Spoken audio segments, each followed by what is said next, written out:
आदरणीय बंधुवर सादर नमस्कार। कल उत्तर प्रदेश में 20 फरवरी को तीसरे चरण का मतदान संपन्न होने जा रहा है। 2 चरण के मतदान पहले हो चुके हैं और इसके आगे भी 4 चरणों के मतदान होंगे और 10 मार्च को ये मालूम होगा कि हम कौन सी सरकार चुनने जा रहे हैं।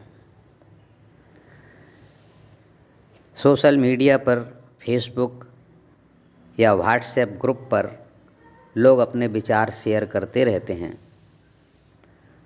हमने भी इस चुनावी महायज्ञ में भाग लेते हुए अपनी आहुति समिधा समर्पित की है।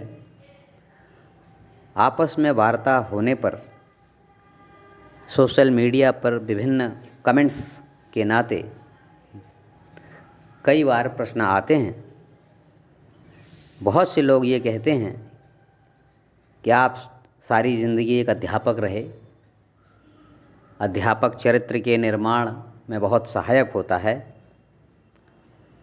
वो कहते हैं कि भाजपा के आप अंध भक्त ना बने। कई बार प्रश्न का स्पष्टीकरण और जवाब देना बहुत अरुचिकर हो जाता है। काउंटर क्वेश्चन भी बात को अच्छे से कह देते हैं। तो इस प्रश्न का अगर हम काउंटर प्रश्न करें तो ऐसे लोगों से मेरा कहना है, तो फिर किसके अंधभक्त बने? सपा के, बसपा के, कांग्रेस के या आम आदमी पार्टी के या नोटा का उपयोग करें? आप निश्चित रूप से इनमें से कोई भी ऑप्शन हमारे सामने प्रस्तुत नहीं करेंगे और आप यही कहेंगे कि मन की आवाज़ पर आप अच्छी जगह पर वोट दीजिए। कुछ मेरे मित्रगण कहते हैं किसी पार्टी के भक्त ना बनिए। सभी राजनीतिक पार्टियां अपना उल्लू सीधा करती हैं, हमें निष्पक्ष रहना चाहिए।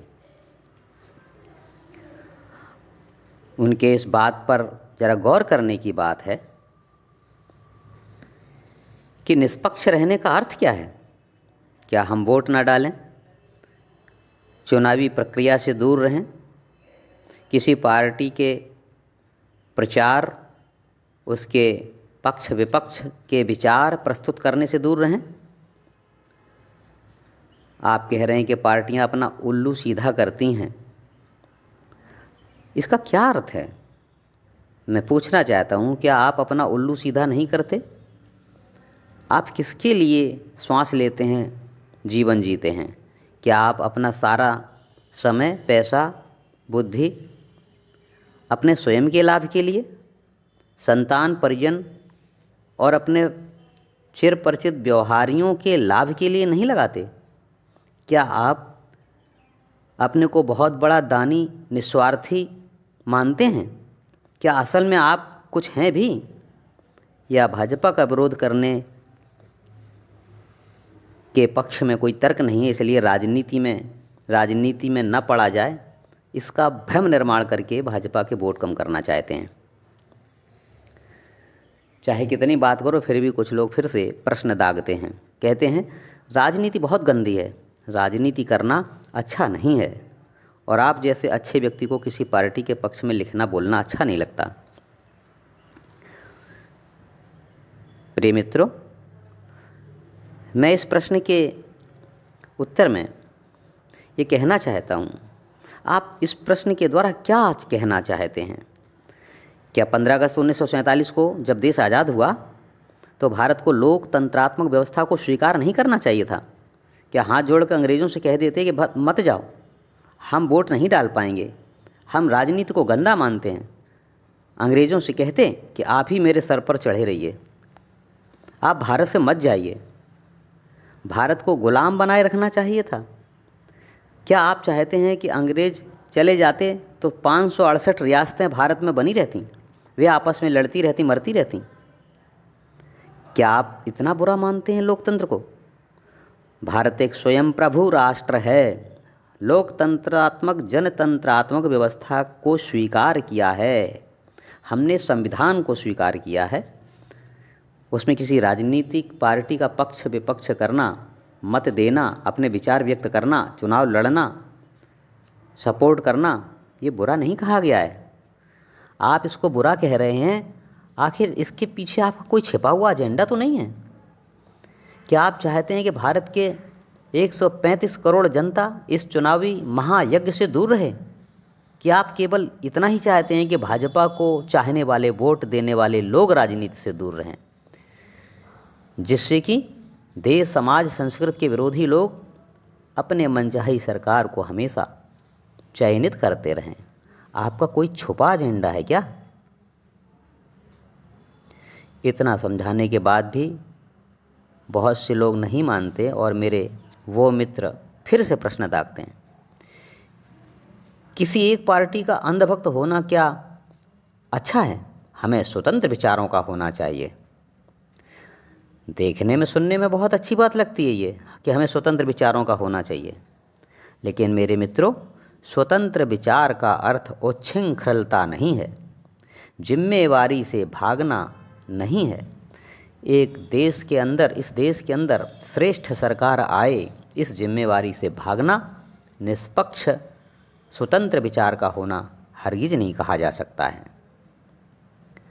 आप बार बार भक्त और अंधभक्त शब्दों का प्रयोग क्यों करते हैं?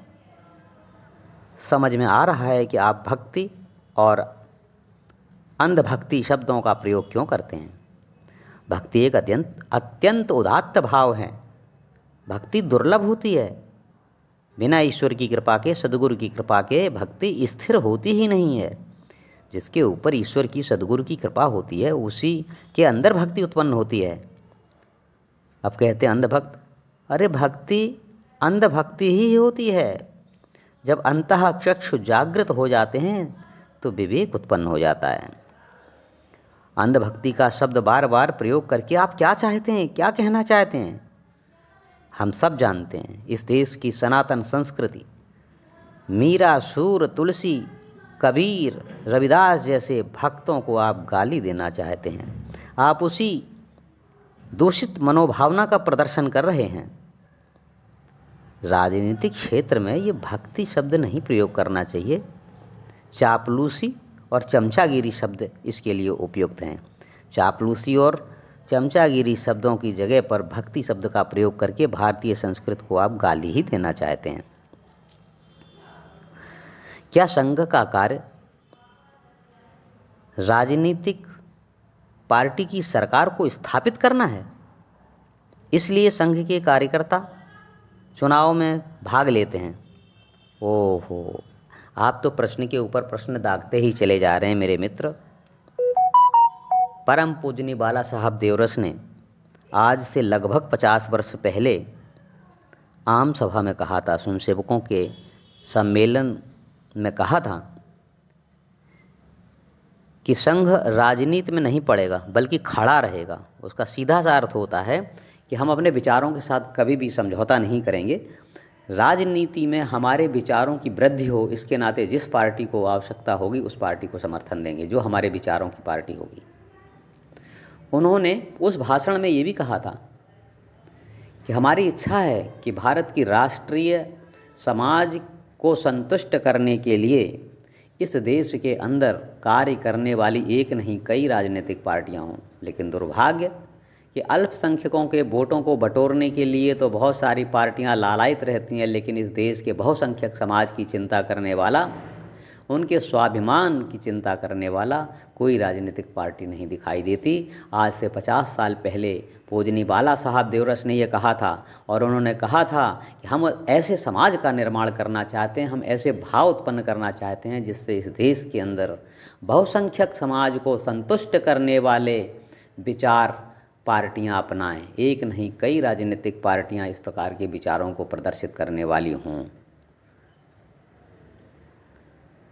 आज दुर्भाग्य से केवल भारतीय जनता पार्टी ही एक ऐसी पार्टी है जो यहाँ भारतीय संस्कृति और भारतीय विचारों को राष्ट्रीय विचारों के अनुसार बात करती है।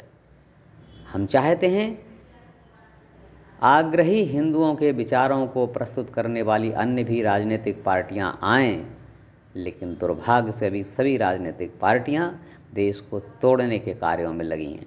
इसलिए हमारे सामने एक ही रास्ता बचता है, वह भारतीय जनता पार्टी को इस चुनाव में विजयी दिलाना। मेरी कोई आपको बात बुरी लगी हो तो उसे माफ़ करना। धन्यवाद।